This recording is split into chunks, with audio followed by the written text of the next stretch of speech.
ஆட்டியாடும் நாதனை பாடுதே. ஆரூரன் தந்த பாடல் அடியாரை போற்றுதே.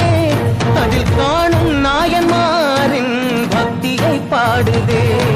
நம்மந்த தேவாரம் கேட்டு சாம்பல் பெண்ணானதே. அப்பர்தம் தாண்டகம் கேட்டு நாகம் உயிர் தந்ததே. அடநாடென்ன காடென்ன குலம் என்ன பிரிவென்ன எல்லோரும் அடியார்களே. திங்கள் சூடிய நாதனே கங்கை நாடிய வேதனே மங்கை கூடிய பாகனே